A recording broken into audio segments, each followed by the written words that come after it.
जय श्री राधे कृष्ण दोस्तों। क्या इस जन्म के कर्मों का फल इसी जन्म में मिलता है? यदि हाँ, तो पूर्व जन्म के कर्मों का फल का क्या होता होगा? और पूर्व जन्म के कर्मों का फल कैसे और किसे कब मिलता है? कर्म और फल मनुष्य के जीवन व्यतीत क्रियाओं के अनुसार होता है।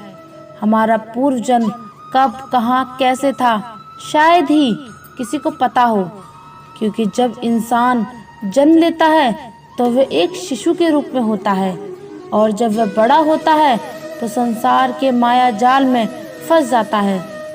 इंसान के कर्मों का फल उसके जीवन के आधार के अनुसार होता है। तो पुनर्जन्म क्या है, और क्या हमारे कर्म जन्म से लेकर मौत तक हमारा अनुसरण करते हैं? गीता में भगवान श्री कृष्ण ने अर्जुन की ये बात समझाई थी कि लोगों को उनके कर्मों का फल हमेशा मिलता है। आपने महसूस किया होगा कि जो लोग अच्छे कर्म करते हैं वह परेशान रहते हैं, वहीं जो बुरे कर्म करते हैं वह खुशी से रह रहे होते हैं। अच्छे कर्म करने वाले परेशान होते हैं कि आखिर उन्हें इतनी परीक्षा क्यों देनी पड़ रही है, जबकि जो अधर्म की राह में हैं वह खुश हैं और जिंदगी का लुत्फ उठा रहे हैं। अगर आपके मन में भी ये सवाल आया है तो आज हम आपको इसका जवाब देंगे। यह जवाब वह है जो भगवत गीता में लिखा है और जो श्री कृष्ण ने अर्जुन को दिया था। भगवत गीता में वर्णित कथा के अनुसार जब भी अर्जुन के मन में कोई दुविधा होती थी तो वह श्री कृष्ण के पास पहुंच जाते थे। एक बार की बात है, अर्जुन ने भगवान श्री कृष्ण से आकर के पूछा कि वह दुविधा में है और इसका जवाब वह श्री कृष्ण से चाहते हैं। श्री कृष्ण ने पूछा कि क्या सवाल है? अर्जुन ने कहा, मुझे ये जानना है कि अच्छे लोगों के साथ हमेशा बुरा ही क्यों होता है, वहीं बुरे लोग खुशहाल दिखते हैं, और क्या पुनर्जन्म में भी पिछले जन्मों का फल मिलता है? अर्जुन के मुंह से ऐसी बातें सुनकर श्री कृष्ण मुस्कुराए और कहा, मनुष्य जैसा सोचता है और महसूस करता है वैसा कुछ नहीं होता, बल्कि अज्ञानता की वजह से वह सच्चाई नहीं समझ पाता है। अर्जुन उनकी यह बात समझ नहीं पाए। इसके बाद श्री कृष्ण ने कहा, वह बात हम सब वीडियो में जानते हैं। अगर आप भगवान श्री कृष्ण की पवित्र बातों को सुनना और समझना चाहते हो तो वीडियो को लास्ट तक पूरा देखें, क्योंकि इस वीडियो में आपको वह ज्ञान मिलेगा जो आपको कहीं और नहीं मिला। श्री कृष्ण ने अर्जुन से कहा, हे पार्थ, मैं तुम्हें एक कथा सुनाना चाहता हूँ। उसे सुनकर तुम समझ जाओगे कि हर प्राणी को उसके कर्म के हिसाब से ही फल मिलता है। प्रकृति हर किसी को अपनी राह चुनने का मौका देती है। अब वह मनुष्य की इच्छा पर निर्भर करता है कि उसे धर्म की राह चुननी है या अधर्म की। कथा शुरू करते हुए श्री कृष्ण ने कहा, एक नगर में दो पुरुष रहा करते थे। एक पुरुष व्यापारी था जिसके जीवन में धर्म की बहुत महानता थी। वह पूजा पाठ में यकीन रखता था। वह हर रोज मंदिर जाया करता था और दान धर्म भी करता था और हर रोज भगवान की पूजा करता था। वहीं दूसरा पुरुष बिल्कुल विपरीत था। वह हर रोज मंदिर तो जाता था लेकिन पूजा करने नहीं, बल्कि मंदिर के बाहर से जूते चप्पल चुराने। उसे दान और धर्म में से कोई लेना देना नहीं था और उसे भगवान पर विश्वास नहीं था। समय बीतता गया और एक दिन बहुत जोर की बारिश हो रही थी। इस वजह से मंदिर में पुजारी के अलावा कोई नहीं था। यह बात जब दूसरे पुरुष को पता चली तो उसने कहा कि यह सही मौका है मंदिर का धन चुराने का। पंडित से नजर बचाकर उसने मंदिर का सारा धन चुरा लिया। उसी समय धर्म कर्म में विश्वास रखने वाला व्यक्ति भी मंदिर पहुंचा। दुर्भाग्य से मंदिर के पुजारी ने उसे ही चोर समझ लिया और चिल्लाने लगे। वहां लोग एकत्रित हो गए और उसे बहुत मारा। किसी तरह वह बचते बचाते वहां से निकला तो दुर्भाग्य ने उसका साथ वहां भी नहीं छोड़ा। मंदिर के बाहर वो एक गाड़ी से टकरा गया और घायल हो गया। फिर वह व्यापारी लंगड़ाता हुआ घर जाने लगा तो रास्ते में उसकी मुलाकात उस पुरुष से हुई जिसने मंदिर का सारा धन चुराया था।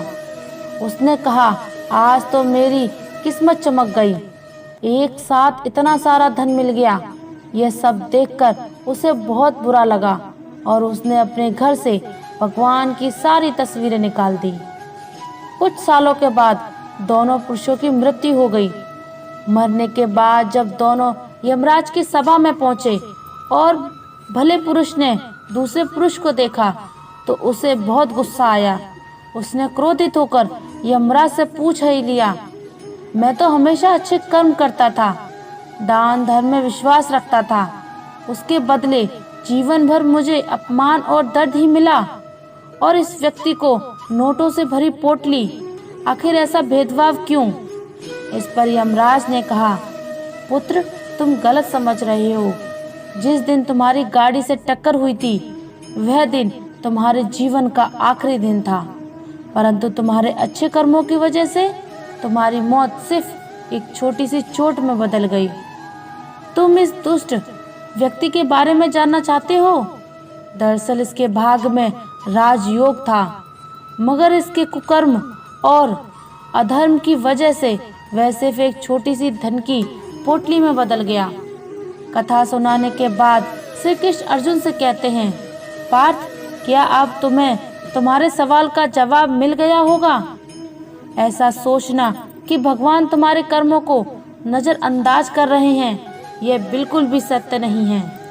भगवान हमें कब क्या किस रूप में दे रहा है मनुष्य को समझ में नहीं आता है, मगर आप अच्छे कर्म करते रहिए तो भगवान की कृपा हमेशा बनी रहती है। इसलिए अपने अच्छे कर्मों को बदलना नहीं चाहिए, क्योंकि उसका फल हमें इसी जन्म में मिलता है। इसलिए मनुष्य का फर्ज है कि वह हमेशा अच्छे कर्म करते रहें, क्योंकि श्री कृष्ण ने गीता में भी बताया है कि किसी के द्वारा किया गया कर्म बेकार नहीं जाता है, चाहे वह अच्छा हो या बुरा। बहुत से लोग नास्तिक होते हैं, लेकिन फिर उनके साथ ऐसा कुछ होता है कि वे भगवान में विश्वास करने लग जाते हैं। बहुत साल पहले की बात है, एक आलसी और भोला भाला व्यक्ति था। आनंद दिन भर कोई काम नहीं करता, बस खाता ही रहता और सोया रहता। घर वालों ने कहा कि चलो जाओ, निकलो, घर से कोई काम धाम तो करते नहीं, बस पड़े रहते हो। वह घर से निकलकर यूं ही भटकते हुए एक आश्रम पहुंचा। वहां उसने देखा कि गुरुजी हैं और उनके शिष्य कोई काम नहीं करते, बस मंदिर की पूजा करते हैं। उसने मन में सोचा कि ये बढ़िया है, कोई काम धाम नहीं, बस पूजा ही तो करना है। गुरुजी के पास जाकर पूछा, क्या मैं यहाँ रह सकता हूँ? गुरुजी बोले, हाँ हाँ, क्यों नहीं, लेकिन मैं कोई काम नहीं करूँगा। गुरुजी ने कहा, कोई काम नहीं करना है, बस पूजा करनी होगी। आनंद ने कहा, ठीक है, वह तो मैं कर लूँगा। अब आनंद महाराज के आश्रम में रहने लगा। ना कोई काम, ना कोई धाम, बस सारा दिन खाते रहो और प्रभु भक्ति में भजन गाते रहो। महीना भर हो गया। फिर एक दिन आई एकादशी। उसने रसोई में जाकर देखा कि खाने की कोई तैयारी नहीं हुई। उसने गुरुजी से पूछा कि आज खाना नहीं बनेगा? गुरुजी ने कहा, नहीं, आज तो एकादशी है, तुम्हारा भी उपवास है। उसने कहा, नहीं, अगर हमने उपवास कर लिया तो कल का दिन ही नहीं देख पाएंगे। हम नहीं कर सकते उपवास, हमें तो भूख लगती है। आपने पहले क्यों नहीं बताया? गुरुजी ने कहा, ठीक है, तुम ना करो उपवास, पर खाना भी तुम्हारे लिए कोई नहीं बनाएगा, तुम खुद बना लो। मरता क्या ना करता। गया रसोई में। गुरुजी फिर आए। देखो, अगर तुम खाना बना लो तो राम जी को भोग जरूर लगा देना और नदी के उस पार जाकर बना लो। रसोई, ठीक है। लकड़ी, आटा, तेल, घी, सब्जी लेकर आनंद महाराज चले गए। जैसे तैसे खाना भी बनाया। खाने लगा तो याद आया कि गुरुजी ने कहा था कि राम जी को भोग लगाना है। लगा भजन गाने, आओ मेरे राम जी भोग लगाओ जी। प्रभु राम आइए, श्री राम आइए, मेरे भोजन का भोग लगाइए। कोई न आया तो वह बेचैन हो गया कि यहाँ तो भूख लग रही है और राम जी आ ही नहीं रहे। भोला मानस जानता ही नहीं था कि प्रभु साक्षात तो आएंगे नहीं, पर गुरुजी की बात माननी जरूरी थी। फिर उसने कहा, देखो प्रभु राम, मैं समझ गया कि आप क्यों नहीं आ रहे हैं। मैंने रूखा सूखा बनाया है, इसीलिए आपको तरमाल खाने की आदत है, इसलिए नहीं आ रहे हैं। तो सुनो प्रभु, आज वहाँ भी कुछ नहीं बना है, सबको एकादशी है, खाना हो तो यह भोग ही खा लो। श्री राम अपने भक्त की सरलता पर बड़े मुस्कुराए और माता सीता के साथ प्रकट हो गए। भक्त असमंजस में, गुरुजी ने तो कहा था कि श्री राम जी आएंगे, पर यहाँ तो माता सीता भी आई हैं और मैंने तो भोजन बस 2 लोगों के लिए बनाया है। चलो कोई बात नहीं, आज इन्हें ही खिला देते हैं। बोला, प्रभु मैं भूखा रह गया, लेकिन मुझे आप दोनों को देखकर बड़ा अच्छा लग रहा है। लेकिन अगली एकादशी पर ऐसा ना करना, पहले बता देना कि कितने जन आ रहे हो, और हाँ थोड़ा जल्दी आ जाना। राम जी उसकी बात पर बहुत ही मुद्रित हो गए, प्रसाद ग्रहण करके चले गए। अगली एकादशी तक यह भोला मानस सब भूल गया। उसे लगा कि प्रभु ऐसे ही आते होंगे और प्रसाद ग्रहण करते होंगे। फिर एकादशी आई। गुरुजी ने कहा, मैं चला अपना खाना बनाने, पर गुरुजी थोड़ा ज्यादा अनाज लगेगा, वहाँ 2 लोग आते हैं। गुरुजी मुस्कुराए, भूख के मारे बावला है, ठीक है ले जाओ। अब की बार उसने 3 लोगों का खाना बनाया। फिर गुहार लगाई, प्रभु राम आइए, सीता राम आइए, मेरे भोजन का भोग लगाइए। प्रभु की महिमा भी निराली है। भक्त के साथ कौतूहल करने में बड़ा ही मजा आता है। इस बार वे अपने भाई लक्ष्मण, भरत, शत्रुघ्न और हनुमान जी को लेकर आए। भक्त को चक्कर आ गए, ये क्या हुआ, एक का भोजन बनाया तो 2 आए, आज 2 का खाना ज्यादा बनाया तो पूरा खानदान आ गया। लगता है आज भी भूखा ही रहना पड़ेगा। सबको भोजन खिलाया और बैठे बैठे देखता रहा। अनजाने में ही उसकी भी एकादशी हो गई।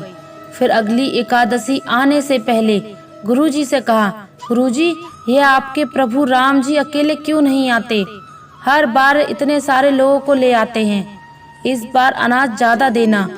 गुरुजी को लगा कहीं ये अनाज बेचता तो नहीं है, देखना पड़ेगा।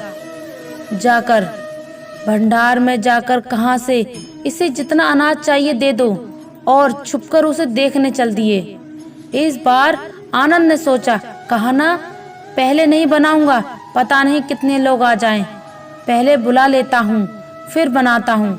फिर आवाज लगाई, प्रभु राम आइए, मेरे भोजन का भोग लगाइए। सारा राम दरबार मौजूद। इस बार तो हनुमान जी भी साथ आए, लेकिन यह क्या, प्रसाद तो तैयार ही नहीं था। भक्त ठहरा भोला भाला, बोला, प्रभु इस बार मैंने खाना नहीं बनाया है। प्रभु ने पूछा, क्यों? बोला, मुझे मिलेगा तो है नहीं, फिर क्या फायदा बनाने का, आप ही बना लो और खुद ही खा लो। राम जी मुस्कुराए। सीता माता भी गदगद हो गईं। उसके मासूम जवाब से लक्ष्मण जी बोले, क्या करें प्रभु? प्रभु बोले, भक्त की इच्छा है, पूरी तो करनी ही पड़ेगी, चलो लग जाओ काम में। लक्ष्मण जी ने लकड़ी उठाई, माता सीता आटा गूंदने लगी। भक्त एक तरफ बैठकर देखता रहा। माता सीता रसोई बना रही थीं, तो कहीं मुनिवर गंधर्व प्रसाद लेने आने लगे। इधर गुरुजी ने देखा कि खाना तो बना नहीं, भक्त एक कोने में बैठा है। पूछा, बेटा क्या बात है, खाना क्यों नहीं बनाया? बोला, अच्छा किया गुरुजी आप आ गए, देखिए कितने लोग आते हैं प्रभु के साथ। गुरुजी बोले, मुझे तो कुछ दिखाई नहीं दे रहा तुम्हारे और अनाज के सिवा। भक्त ने माथा पकड़ लिया, एक तो इतनी मेहनत करवाते हैं प्रभु, भूखा भी रखते हैं और ऊपर से गुरुजी को दिख भी नहीं रहे। यह और बड़ी मुसीबत है। उसने प्रभु श्री राम से कहा, आप गुरुजी को क्यों नहीं दिख रहे? प्रभु बोले, मैं इन्हें नहीं दिख सकता। बोला, क्यों? वो तो बहुत बड़े पंडित हैं, ज्ञानी हैं, विद्वान हैं, उन्हें तो बहुत कुछ आता है, उनको क्यों नहीं दिखते? प्रभु बोले, माना कि उनको सब आता है, पर वह सरल नहीं है तुम्हारी तरह, इसलिए उनको नहीं दिख सकता। आनंद ने गुरुजी से कहा, गुरुजी, प्रभु कह रहे हैं कि आप सरल नहीं हैं, इसलिए आपको नहीं दिखेंगे। गुरुजी रोने लगे और कहने लगे कि वाकई मैंने सब कुछ पाया, पर सरलता नहीं पा सका तुम्हारी तरह, और प्रभु तो मन की सरलता से ही मिलते हैं। प्रभु प्रकट हो गए और गुरुजी को भी दर्शन दिए। इस तरह एक भक्त के कहने पर प्रभु ने रसोई भी बनाई। मित्रों, दोस्त और भगवान का रिश्ता सबसे पवित्र रिश्ता होता है। इसमें कपट के लिए कोई स्थान नहीं रहता। जितने सच्चे मन से भक्त भगवान को भक्ति भाव से याद करता है, भगवान भी भक्त को उतने ही सच्चे मन से अपनाते हैं। भगवान को रुपए की चाह नहीं होती, वह केवल भक्त के भाव देखते हैं।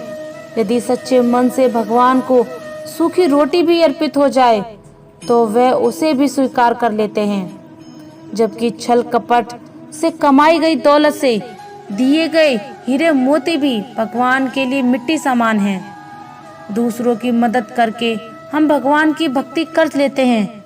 साईं बाबा ने तो पानी में दिए जला दिए थे। कहते हैं कोई भी धर्म अलग नहीं है, ना ही कोई भी कर्म। धर्म छोटा या बड़ा होता है, बस उस भगवान को मानने के तरीके में अंतर है। बाकी भगवान तो एक है। हम सभी उसी की संतान हैं। गरीब, लाचार, बेबस और ज़रूरतमंद लोगों की मदद करना ही सच्चे अर्थों में भगवान की सेवा करना है। कभी भी किसी का दिल नहीं दुखाना चाहिए। हमेशा गरीब और ज़रूरतमंद लोगों की हर संभव मदद करनी चाहिए। माता पिता की सेवा करना 100 यज्ञ के समान। आज के युग में नई पीढ़ी माता पिता की सेवा नहीं करना चाहते। आप लोग कितना भी धन अर्जित कर लें, लेकिन सच्चा सुख और शांति तभी मिलेगी जबकि आपके माता पिता खुश रहेंगे। माता पिता की सेवा करना 100 यज्ञ करने के बराबर है। बचपन में जिस तरह माता पिता हमारी देख रेख करते हैं, उनके वृद्ध होने पर भी हमें भी उनकी वैसे ही देखभाल और सेवा करनी चाहिए। अगर हम अपने कर्मों का फल इसी जन्म में पाते हैं तो हम शायद ही कभी इनका कारण समझ पाए कि भगवान कर्म की सजा इसी जन्म में क्यों नहीं देते। अगले जन्म में तो हमें हमारे किए गए कर्म भी याद नहीं होते। फिर हम या तो भगवान से शिकायत करते हैं कि हमारे साथ ऐसा क्यों हो रहा है। इसी जन्म में हो तो हमें गलती का एहसास हो और हम सुधार सकें। कर्म फल का सिद्धांत मानव जीवन को दिशा देने के लिए है।